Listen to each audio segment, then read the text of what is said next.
Bonjour à tous, aujourd'hui on va parler de La Momie réalisée par Alex Kurtzman. Son nom ne vous dit sûrement rien, mais le monsieur a déjà plus de 20 ans de métier en tant que scénariste. Ce cher Alex a commencé sur des séries comme Hercule, Xena et Alias, avant de travailler avec Michael Bay sur The Island et les 2 premiers Transformers.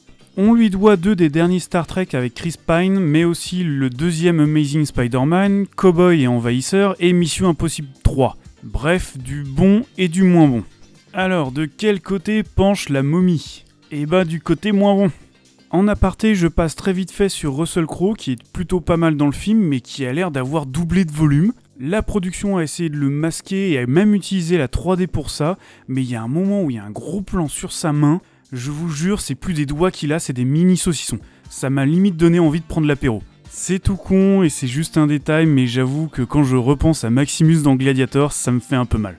Mais revenons à notre film qui est censé être le premier d'un nouvel univers, le Dark Universe, qui sera basé sur des vieux films de monstres des années 30 avec Tom Cruise en tête d'affiche. Du coup j'étais optimiste, je me suis dit qu'ils allaient mettre les moyens et faire quelque chose de bien pour lancer cette licence et donner aux gens l'envie de voir la suite, mais non.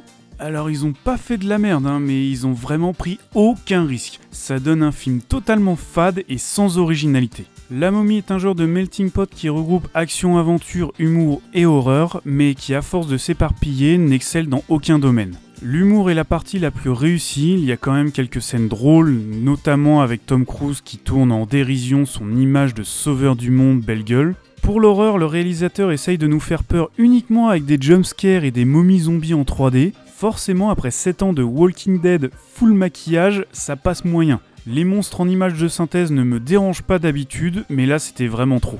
Et pour l'action-aventure, on repassera, parce que à part la première scène en Irak qui est plutôt pas mal, on n'a rien à se mettre sous la dent. Par contre, l'actrice qui sort vraiment du lot, c'est Sofia Boutella dans le rôle de la momie. Je l'avais bien aimée dans Star Trek Beyond et Kingsman, et encore une fois, elle a réussi son coup. C'est elle qui apporte le côté mystique et fantastique du film, ainsi qu'une certaine authenticité à son rôle aux côtés des momies en 3D. En termes d'aura, elle arrive largement au niveau de Tom Cruise et c'est clairement ce qui sauve le film. D'ailleurs, que l'on aime ou pas ce dernier, il faut reconnaître que c'est un grand acteur qui tient facilement le film à lui tout seul.